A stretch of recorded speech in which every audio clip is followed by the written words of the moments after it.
अपना काम नहीं किया, मैंने उनको बड़ी विनती की, हाथ जोड़े कि भाई इस लड़के के लाइसेंस चेक करो, इसकी गाड़ी की कागज चेक करो। तो पुलिस ने उसका नहीं किया। मैंने अपना हाथ जोड़े, उसको विनती, लेकिन कुछ नहीं हुआ। दोनों बगल से मैंने उसको अच्छा भैया, ये तो आपने फिर मैंने 16,000 मीटर हाइट साइकिलिंग किया, मतलब गेन साइकिलिंग। वो मैंने 100 वो भारत के जश्न आज़ादी के लिए मैंने गुरु नानक जयंती पर मैंने साइकिल जो है वो पटनी टॉप चला दिया। गुरु गोबिंद सिंह जयंती पर मैंने 103 कहते हैं आज के ज़माने में इंसानियत कहीं ना कहीं मर चुकी है और देखने में भी यही आया है, और जो जनरेशन गैप है वो भी देखने को मिल रहा है। हमारे साथ इस समय उधमपुर के एक सोशल एक्टिविस्ट भी कहूँगा और नेशनल लेवल के साइकिलिस्ट हैं विक्रम गुलाटी जी। पिछले दिनों इनका जम्मू में एक्सीडेंट हुआ, तब भी वो उस दिन भी वो साइकिलिंग करने के लिए जम्मू गए थे। इन्होंने काफ़ी ज़्यादा नेशनल अवार्ड भी जीते हैं, और कभी भी देश की हित की बात हो तो ये साइकिलिंग पर निकल पड़ते हैं एक मैसेज देने के लिए कि भारतवर्ष को एकता और अखंडता में रखना है। कुछ दिन पहले इनका एक्सीडेंट हुआ है जम्मू में। एक्सीडेंट हुआ नहीं है, एक्सीडेंट करवाया गया है। कैसे इनका एक्सीडेंट हुआ, किसने एक्सीडेंट किया, क्या वजह थी, विक्रम जी हमारे साथ खुद मौजूद हैं। उससे पहले मैं आपको दिखाना चाहूँगा, विजुअल में देखिए कि ये मौत के मुंह से वापस आए हैं। किसी के साथ इनकी वहाँ पर कहा सुनी हुई, और कहा सुनी होने के बाद उस आदमी ने इनको, जब ये साइकिलिंग कर रहे थे, पीछे से हिट किया है, और उसकी मंशा यही थी कि इनको जान से मारा जाए। आखिर क्या वजह रही, किन परिस्थितियों में ऐसी वजह बनी कि इनको मारने की जो है नौबत आ गई। विक्रम जी, सबसे पहले भगवान से हम खुद आपकी जल्दी मनोकामना करते हैं कि आप जल्दी ठीक हो जाएं। क्या बात रही, कि क्या वजह रही कि आपको जान से मारने की बात पे बनाई?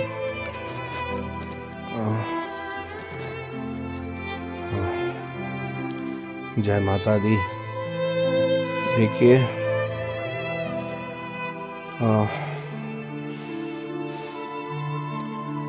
कोविड-19 के बाद भारतवर्ष के स्कूल खुल रहे थे, तो मैं हमेशा की तरह किसी न किसी मिशन को लेकर साइकिल चला रहा था।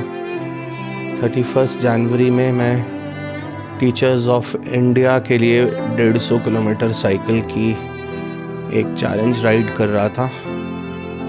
तो दोपहर के बाद मैं जम्मू की तरफ गया हूँ। बहुत खुशी मैंने कई लोगों से मिलते हुए परमंडल मोड़, Gandhi Chowk airport, Saint Mary church, gurdwara ji होते हुए मैं आया हूँ। तो ज्वेल्स के आगे मेरे सामने शकुंतला थिएटर की क्रॉसिंग पर एक सीनियर सिटीज़न को एक पागल ड्राइवर ने गाड़ी से अपने नीचे कर दिया था। बेचारे जी का स्कूटर गिर गया था। वो इतने परेशान, हेल्पलेस थे, और मैंने देखा उनके बगल से 1-2 गाड़ियाँ भी निकल गई। मेरे से रहा नहीं गया, मैं उधमपुर का रहने वाला हूँ, पहाड़ी लोग हैं। मैंने वहाँ पहुँचते ही अंकल को सहारा दिया, उनको उठाया, उनकी मदद की। और वो जो कार थी जो वो स्कूटर के गिरने पर वहाँ पे फंस गई थी, तो मैंने उसको, अंकल को, उस कार वाले को बोला। उससे पहले अंकल ने उस कार वाले को डांटना शुरू कर दिया, तो पागल है, ये है। तो सही कर रहे थे वो, क्योंकि गाड़ी वाला जो लड़का था वो एक यंग लड़का था, एक नासमझ लड़का। उसने अंकल को ऑलमोस्ट मार ही दिया था। मैंने अंकल को सहारा दिया, और मैंने उस सरदार जी को बोला कि भाई सॉरी बोलो। गाड़ी चलाने वाले शख्स सरदार जी थे। हाँ, एक नौजवान लड़का था, गुस्से से भरा हुआ, जैसे वो अंकल को हाथों से ऐसे कर रहा था कि मैं तेरे को अभी मारता हूँ। क्या चीज़ है? मैंने उसको बोला, हेलो भाई, सॉरी बोलो, सॉरी, ये क्या कर रहे हो तुम? मैंने उनको 3-4 बार सॉरी बोलने के लिए कहा, इससे ज़्यादा मैंने उसको कुछ नहीं कहा। जब वो नहीं बोल रहा था, मुझे बोलना पड़ा कि तुम्हारी परवरिश नहीं हुई है ठीक, बड़ों को सॉरी बोलना नहीं सीखा है, तभी साइड का दरवाज़ा खुलता है, उसकी माँ नीचे उतरती है और मेरे को गले से पकड़ के मुझे धक्के देती है। वो, तू कौन है इसकी परवरिश की बात करने वाला। इतनी देर में और लोग आ जाते हैं। वो मतलब माहौल ऐसा बन जाता है कि वो लड़के लोग सरदार जी को मारने को उतर आते हैं। तो मैं उनको बोलता हूँ नहीं भाई ऐसा नहीं है, 1 मिनट लेफ़्ट राइट हम देखते हैं। तो ट्रैफिक पुलिस के 2 कांस्टेबल वहाँ खड़े हैं, उनको देख रहे हैं पर दे आर नॉट इंटरेस्टेड। उनको मैं बुलाता हूँ, वो आते हैं और उनसे मैं सिर्फ ये कहता हूँ कि इस लड़के का लाइसेंस चेक करिए। लोग भी बोलते हैं जी इसके कागज़ चेक करो।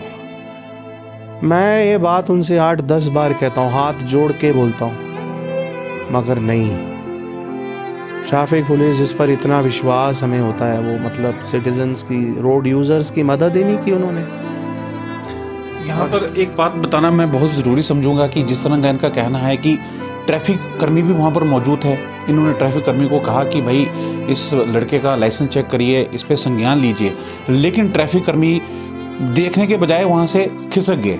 कहीं ना कहीं जो हम लोग भी जब रिपोर्टिंग करते हैं ट्रैफिक पुलिस की भी हम कहीं ना कहीं जो है उनकी तारीफ़ करते हैं, लेकिन इस तरह का जैसे जब हादसा हुआ तो वहाँ से वो भाग गए। ये भी कहीं ना कहीं उनकी जो ड्यूटी है, उनकी ड्यूटी बनती थी कि वो गाड़ी चेक करते। अगर उनके इसमें नहीं आता है तो वो कंसर्निंग पुलिस स्टेशन को भी कह सकते थे, लेकिन इनका कहना है कि पुलिस कर्मियों ने कोई उनकी मदद नहीं की। और साथ में ये भी एक बहुत बड़ी बात है कि इनका कहना था कि जब वो जो बुज़ुर्ग थे उनका एक्सीडेंट हुआ, वहाँ से गाड़ियाँ निकलती गई, लेकिन किसी ने भी ये नहीं गनीमत समझी कि भाई वो वहाँ पे गिर गए हैं, उन्हें संभाला जाए। और ये यहाँ से, और मैं इनका आपको बता दूं कि ये बहुत ही सोशल हैं, ये अपना स्कूल भी चलाते हैं, लेकिन सोशल बहुत ज़्यादा है। उधमपुर में गणमान्य लोगों में इनका नाम गिना जाता है। और वही बात है कि इन्होंने उन बुज़ुर्ग की हेल्प की और हेल्प के लिए आगे आए। लेकिन जम्मू की अगर बात करूं, कोई भी व्यक्ति जो है उन बुज़ुर्ग की हेल्प के लिए नहीं आया। और जिस तरह से उन्होंने कहा कि वो जो लड़का गाड़ी चला रहा था वो बहुत ज़्यादा एरोगेंट हो गया। विक्रम जी, उसके बाद क्या हुआ फिर? वो मैंने आपको बताया, उसकी मदर ने भी मुझे धक्के मारे कि तू कौन है इसको परवरिश की बात करने वाला। ट्रैफिक पुलिस को मैंने हाथ जोड़े, मैंने बोला देखो आप सरकार का नुकसान कर रहे हो, 4-5 हज़ार रुपया जुर्माना इसका होना चाहिए। आप इसका लाइसेंस चेक करो, कागज़ चेक करो। मैंने उससे ये भी कहा कि मैं LG साहब को इसकी रिपोर्ट करूँगा, मैं सीनियर्स को रिपोर्ट करूँगा। दोनों जो हैं गायब हो गए ट्रैफिक वाले। एक ने मुझे आश्वासन दिया, सर आप चिंता ना करें, आप जाएं, हम इसका चालान कल सुबह पेश करेंगे। कल सुबह क्या आनी थी, जब अगले दिन मैम के, मेरी वाइफ यूनिवर्सिटी में प्रोफेसर हैं, उनके कोलीग्स जब उनसे पूछने गए कि भाई गाड़ी का नंबर बताओ, वो जो हैं वो तो कहता हमने हाथ में लिखा था, मिट गया। ये लड़के ने मेरे को फॉलो किया। 20 मिनट के बाद मैं पैलेस के पास पहुंचा। ये तेज़ी से मेरे साइकिल के पास आया, इसने मुझे गालियाँ निकाली और इसने मेरे को कहा मैं तेरे को देखता हूँ अभी। मैंने इसको बोला, मैं इधर, मेरे मन में जो बात आई, मैंने बोला मैं नगरोटा में यहाँ पोस्टेड हूँ, मेरे से दूर रहना भाई। और मैं ये कहकर निकल गया। बिल्कुल, आपको कहीं ना कहीं जान का खतरा लग रहा था उस समय? हाँ जी लगा। मैंने एक टेक्स्ट मैसेज भी डाला था, वो डिलीवर नहीं हो पाया, मगर मैं साइकिलिंग करते हुए मैंने माता, वो मैसेज आपने किसको डाला? मैसेज मैंने मैसेज अनिल सर हैं हमारे सीनियर साइकिलिस्ट, सीनियर, जी बिल्कुल समझ गया मैं, जम्मू में होते हैं। मैंने 2 लाइनें लिखी थी, उनको डिलीवर नहीं हो पाई, मेरी किस्मत नहीं थी, शायद होना था ये सब। मगर मैं कहना ये चाहता हूँ कि नगरोटा में फ्रेंड्स पेट्रोल पंप पे मैं रुका हूँ, मैंने वहाँ पानी पिया है। वहाँ मैं रुकता हूँ जब भी जम्मू जाता हूँ, महीने में 3-4 बार जाता हूँ मैं जम्मू साइकिलिंग करने के लिए। तो मैंने वहाँ पर इस ऐसी गाड़ी को क्रॉस करते हुए देखा, ये शायद मुझे ढूंढ रहे थे। और IIT फिर मैंने पहुँचने के बाद IIT क्रॉस किया है, जगती, वहाँ कोई फॉरेस्ट चेक पोस्ट है, उनको मैंने जय हिंद बोला। और वहाँ से जब मैं आगे खाली सड़क पे आया हूँ तो मुझे आखिरी चीज़ याद है कि पीछे किसी गाड़ी ने थ्रॉटल किया है, गाड़ी का एक्सीलेटर 3-4-5 बार। मुझे तब थोड़ा लगा कि there is somebody who is very close and behind. और उसके बाद मुझे सिर्फ अंधेरा ही याद है कि मुझे एम्बुलेंस वाले, हाईवे पेट्रोल पार्टी ने बताया है कि मैं साइकिल से कोई 20-30 फीट दूर गिरा हुआ था जाले के पास, मेरे सिर पे हेलमेट था। तो हेलमेट मैंने पहना हुआ था, बाकी मेरा पूरा फेस ब्लीड कर रहा था, मुझे इंजरीज थी एक्सटर्नल। एम्बुलेंस वाले बताते हैं कि मैं एक ही बात बोल रहा था कि वो सरदार मुझे मार गया गाड़ी से, वो सरदार मुझे कार से मार गया। और मेरी सिक्स सेंस जो उस समय थी वो यही थी कि मेरे पीछे एक कार है जो मुझे हिट करना चाहती है।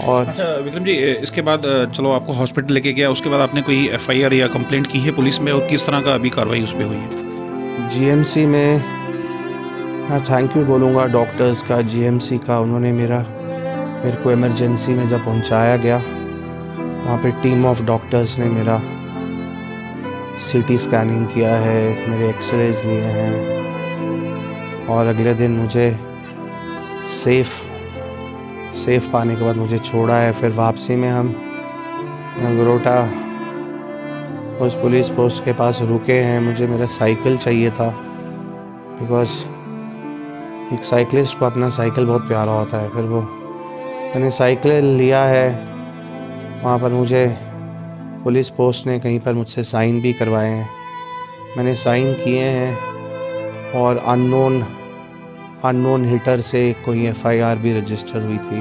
जी विक्रम जी, एक लास्ट सवाल आपसे पूछूंगा, क्या अपनी समझती है कि कहीं ना कहीं ये जनरेशन गैप है, जिस तरह के आज के युवा हैं उनमें पेशेंस नहीं है, या सभ्यता कहीं ना कहीं भूल रहे हैं वो? मैं आपको बताऊं, इस साइकिलिंग के दौरान मुझे समझ नहीं आता, एक सांबा मोड़ पे, परमंडल मोड़ पे एक छोटा सा लड़का फर्स्ट ईयर बीए का रो रहा था। उसको सांबा पहुंचना था, कोई गाड़ी नहीं मिल रही थी, अंधेरा हो गया था। मैंने उसको अपनी पॉकेट से 100 रुपया दिया, मैंने बोला किसी भी टैक्सी में बैठ जा, घर चले जा। ये जनरेशन अजीब है, मतलब कुछ लोग जो हैं बहुत ही अच्छे हैं, और ये देखिए एक तरफ एडोलेसेंट, ये तो इसने मेरे को मारने के लिए वहाँ छोड़ दिया, इसने मैं तो हिट टू किल है ये। और बिल्कुल ये हिट टू किल है। अरे भाई, अगर आपकी लड़ाई थी, आपको अगर कोई रंजिश थी, लेकिन किसी की जान लेकर क्या रंजिश थी? इनका भी परिवार है, इनकी भी बेटियां हैं, इनकी भी पत्नी है, ये भी किसी के भाई हैं। आपको कोई हक नहीं है किसी की जान लेने का। अगर आपकी कोई लड़ाई हुई थी उसे सुलझा सकते थे, लेकिन जिस तरह से अगर आपने किसी की जान लेने की कोशिश की, वो कहीं भी सही नहीं है। और आज की जो जनरेशन है, आज का जो युवा है, उनको भी सीख लेनी चाहिए। और जिस तरह से परवरिश की बात इन्होंने की, वो भी कहीं ना कहीं ये सामने आती है। आपको अपने परिवार से ही सीखना पड़ेगा, अपने परिवार से ही शुरुआत करनी पड़ेगी कि आपको आगे जाके क्या करना है। लेकिन गनीमत ये रही कि आज ये सुरक्षित हैं।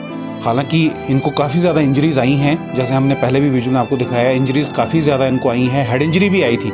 लेकिन इन्होंने जीएमसी हॉस्पिटल की बहुत तारीफ़ की है। जिस तरह से जीएमसी भी विवादों में रहता है, लेकिन उन्होंने तारीफ़ की है कि जिस तरह से डॉक्टर्स ने इनको ट्रीट किया है, वो भी काबिल तारीफ़ है। लेकिन कहीं ना कहीं जो ये हरकत उस व्यक्ति द्वारा की गई है, वो कहीं भी सत्य नहीं है। वीडियो जर्नलिस्ट अचिन दुबे के साथ आशीष दत्त, जेके चैनल उधमपुर।